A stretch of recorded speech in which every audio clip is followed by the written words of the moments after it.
Donc, bonjour, je suis Lucas Pouvreau, directeur des études à Ville Vivante. Juste avant, M. Almazan nous a parlé de l'influence des processus de fabrication de la ville sur ses fonctions, sur comment on y vit. Moi, je vais vous parler maintenant de l'influence de ces processus de fabrication de la ville sur le coût de celle-ci, et en particulier des logements. Donc, on va aborder la question en 3 parties. Premièrement, un retour d'observation sur 121 territoires sur lesquels on a travaillé, où on a pu répéter un modèle d'étude des filières de production du logement. On aura ensuite une partie théorique où on abordera les explications qu'on peut tirer, comment on peut expliquer les observations qu'on a pu réaliser. Et enfin, on ouvrira sur le rôle de l'autopromotion dans l'équilibre global de la production de logements en France.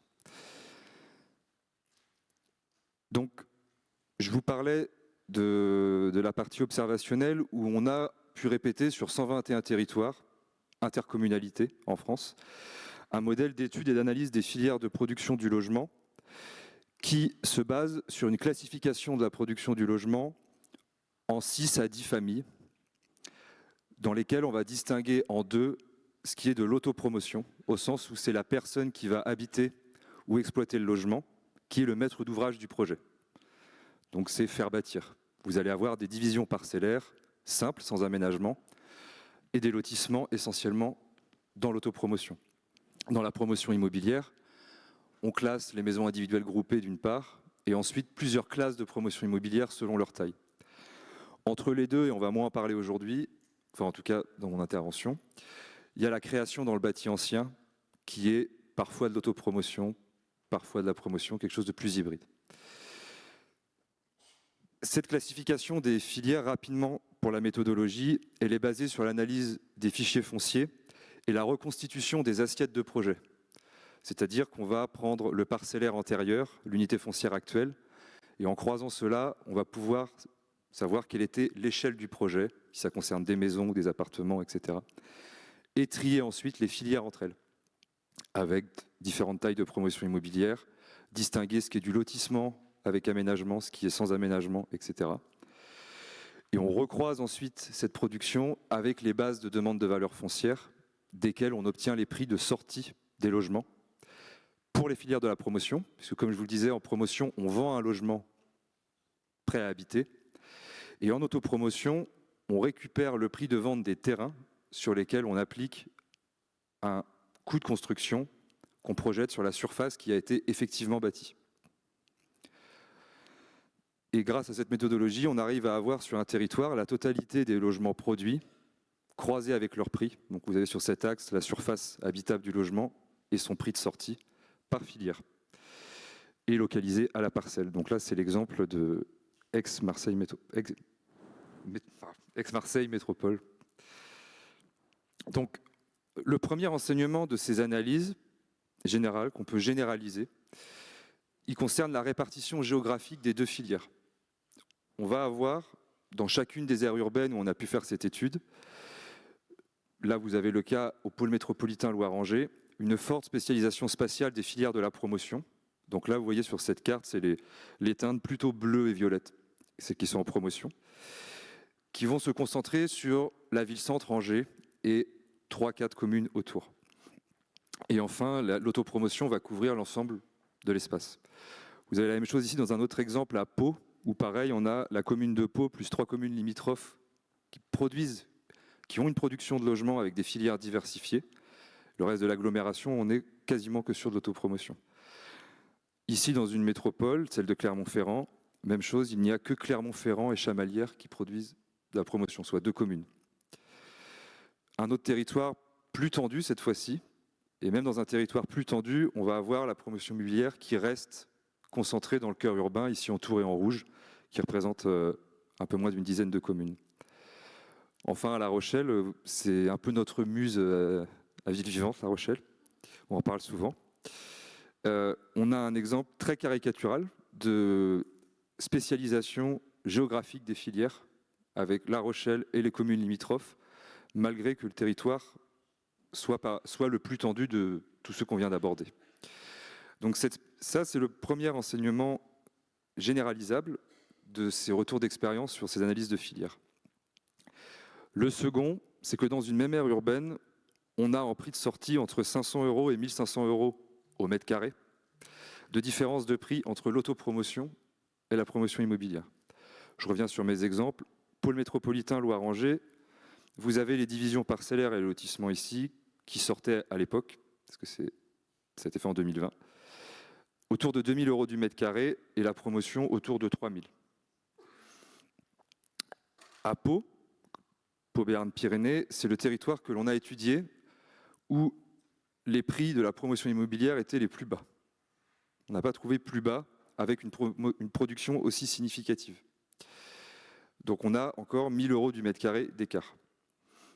Clermont-Auvergne Métropole, même ordre de grandeur, un peu plus, puisqu'on a une filière de la grande promotion qui produit à des prix plutôt à 1 500 € du mètre carré de plus sur le territoire. Grand Chambéry, on a un coût en autopromotion qui augmente. On est à 2 500, 2 700 € du mètre carré. Et ça suit sur la promotion avec vraiment un escalier, si on schématise, plus la filière est de forte granularité, c'est-à-dire elle produit beaucoup de logements d'un coup, plus elle produit des logements chers dans le territoire. À La Rochelle, c'est l'exemple où les écarts de prix entre les filières dans l'agglomération étaient les plus élevés, avec 1 500 € du mètre carré d'écart entre les filières les plus courtes, division parcellaire, et la plus grande promotion à 4 000 € du mètre carré. Cette différence très forte produit des effets qui sont caricaturaux dans l'occupation de ces logements-là. C'est que vous avez sur ce graphique la part des propriétaires occupants dans chacune des filières. Dans les filières de l'autopromotion, vous êtes à 80% à peu près de propriétaires occupants. Dans la promotion, à moins de 20% des propriétaires occupants. Donc on a vraiment la diversité de la production du logement à La Rochelle. Elle tient à la diversité de ces filières. Chacune d'elles est dans son couloir. Il y en a qui produisent des propriétaires occupants. Et la promotion immobilière est plutôt sur l'investissement locatif. Et ça se traduit également dans les âges des acheteurs. Les propriétaires occupants dans les filières d'autopromotion ont 10 ans de moins à peu près, en moyenne, que dans les filières les plus longues. Au regard du premier enseignement, la question à se poser, c'est est-ce que ces différences de prix ne sont que le fruit de leur répartition géographique? C'est-à-dire, on a vu que certaines étaient dans le centre, d'autres sont à l'extérieur. C'est logique que les différences de prix soient importantes. D'autant qu'à La Rochelle, ce 1 500 € du mètre carré, c'est la différence de prix qu'on voit entre la ville-centre et ses communes périphériques en matière de prix dans l'ancien. Le troisième enseignement, et c'est le plus important, le plus contre-intuitif, c'est que ces différences de prix, elles persistent au sein de mêmes secteurs et de mêmes marchés immobiliers, plus homogènes. À La Rochelle, j'y reviens, on a ces différences de prix très importantes. Le territoire, il a été, par le SCOT, découpé en 3 parties. L'unité urbaine centrale, les pôles d'appui et les communes périurbaines, qui forment des marchés immobiliers assez cohérents les uns les autres.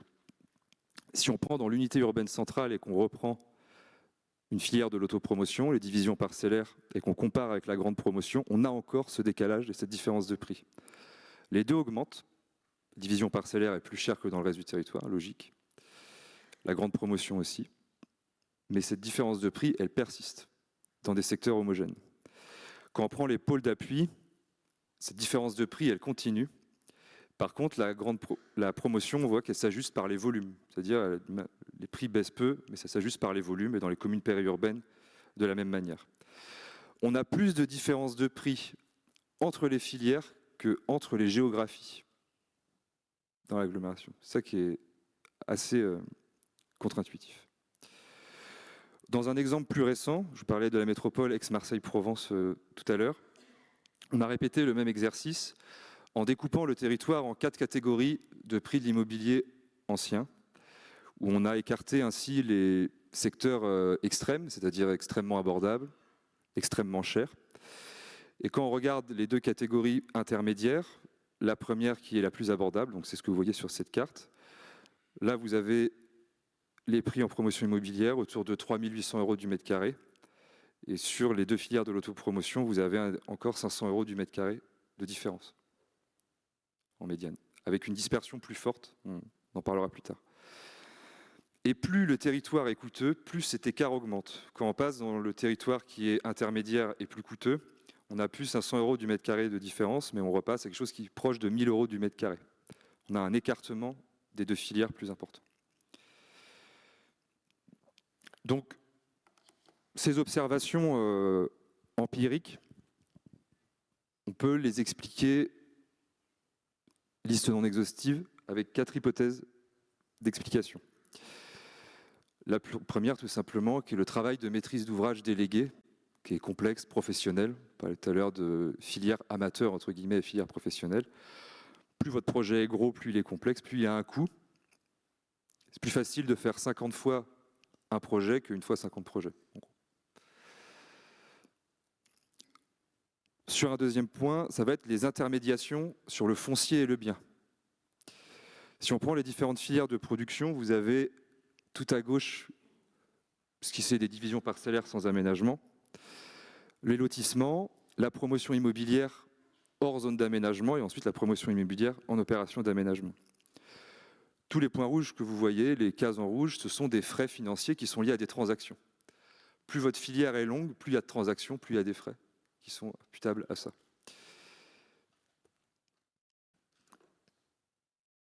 Troisième point, qui est très important également, c'est la déséconomie d'échelle des coûts de construction.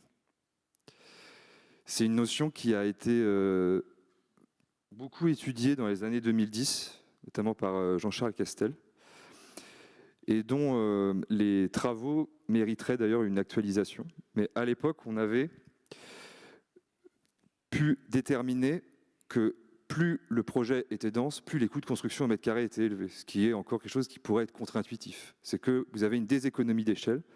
Dans le graphique que vous voyez là, la droite en bleu représente les divisions parcellaires sans travaux. En vert, c'est les lotissements, donc avec des aménagements. Ensuite, du collectif en densité intermédiaire, ensuite en collectif. Et on a en escalier des coûts de construction qui augmentent à chaque fois qu'on passe un seuil de normes, à chaque fois qu'on passe un seuil de complexité. Et quatrième explication qui est plus logique, qui est la rémunération du risque pris par la marge promoteur, c'est-à-dire que l'opération est beaucoup plus risquée. Et donc, elle a nécessairement davantage de rémunération et de marge. Donc, on voit qu'on a un équilibre de la production de logements en France qui est lié à la diversité des filières dont on dispose pour produire du logement, avec des spécialisations très fortes à l'intérieur de chacune d'elles, et des difficultés importantes pour produire de l'investissement locatif en autopromotion et pour faire de l'accession abordable en promotion. On tient notre diversité de production du logement en France par cette dualité entre autopromotion et promotion immobilière. L'autopromotion, elle représente depuis les années 80 une part entre 50 et 30% de la production de logements sur le territoire, avec des périodes de recul, des périodes où ça réaugmente. Et donc, on a besoin de la coexistence de ces deux filières pour avoir la diversité d'offres. Le deuxième point sur lequel l'autopromotion a un rôle important, au-delà de produire du logement abordable, c'est de couvrir les besoins d'un point de vue géographique. On en a parlé tout à l'heure. Quand on repose les deux filières à l'échelle nationale, vous avez la promotion qui est beaucoup plus concentrée dans les grandes agglomérations, ce qui est logique, vis-à-vis de ce qu'on s'est dit juste avant, et l'autopromotion qui va couvrir une plus grande diversité de territoires. Et donc un rapport entre l'offre et la demande assez différent entre les deux filières. La diapo que je vous montre ici, c'est un article qui est paru il y a 2 ans à peu près, qui a été écrit par Yann Gérard, où il étudiait le lien entre le volume de logements produits et son prix. Et par ses travaux, mettait en question la question du mirage, un peu du choc de l'offre sur la filière de la promotion immobilière, puisqu'il avait remarqué sur le graphique, c'est que plus on a des prix qui augmentent, plus on a un nombre de mises en vente important. Et par contre, quand les prix stagnent, le nombre de mises en vente stagne. On n'a pas un lien offre-demande comme une économie libérale classique, on a un lien où plus c'est cher, plus on produit sur la promotion immobilière. Si on regarde cette relation entre le prix et le volume de production, non pas de manière temporelle, mais de manière spatiale, entre les deux filières de production dont j'ai parlé, donc autopromotion et promotion, on voit que ce rapport de plus c'est cher, plus on produit du logement, n'est pas vérifié pour l'autopromotion. Là, vous avez le territoire français classé en 4 classes de prix de l'immobilier. Et on a regardé dans chacune de ces classes quelle était la production en autopromotion et en promotion. La logique de l'article de Yann Gérard qu'on a vu juste avant, qui est plus c'est cher, plus on produit en promotion immobilière, se vérifie bien. C'est-à-dire que vous avez 90% quasiment de la production de logements en promotion immobilière qui va être concentrée dans les territoires les plus tendus. Plus c'est cher, plus il y en a. En autopromotion, on voit qu'on a une logique qui est différente, où on va couvrir plus de diversité de territoires, mais on va aussi, la filière va plus s'accommoder des territoires intermédiaires de production du logement. Donc un lien offre-demande assez différent. Pour terminer, je voudrais revenir sur, et pour amorcer comme ça la suite des interventions, quelles sont les conditions pour conserver aujourd'hui cette diversité de filières en France, qui est une singularité française? Je m'explique sur la... Si on regarde dans d'autres pays, notamment anglo-saxons, la part de la production de logements en autopromotion est tout à fait marginale. On s'est tellement habitué en France à cette réalité qu'on ne se rend pas compte que c'est vraiment une singularité. L'autopromotion, elle représente environ 15% de la production de logements aux États-Unis aujourd'hui, dans les sources que l'on a, et au Royaume-Uni, 5% de la production. Comme je vous disais, en France, c'est quasiment la moitié. On a aujourd'hui des difficultés économiques importantes, que ce soit sur l'autopromotion et la promotion. Pour le coup, ces difficultés-là sont communes. En dehors de ces difficultés économiques, l'autopromotion, si elle veut continuer à exister, va devoir un peu changer, on va devoir contribuer à changer les processus par lesquels elle se fait, puisque beaucoup se font en extension urbaine, y compris sans aménagement. Ici, vous avez des exemples de divisions parcellaires en diffus qui ne sont pas des lotissements, mais qui sont quand même réalisés dans des logiques d'extension urbaine. On a le lotissement qui, évidemment, se construit dans une logique d'extension urbaine. Et le plus dur, pour pouvoir continuer à produire une part significative de logements en autopromotion, c'est de faire évoluer des tissus structurés, bien équipés, déjà avec une petite densité, pour y ajouter de nouveaux logements à des échelles de granularité de projets très fines.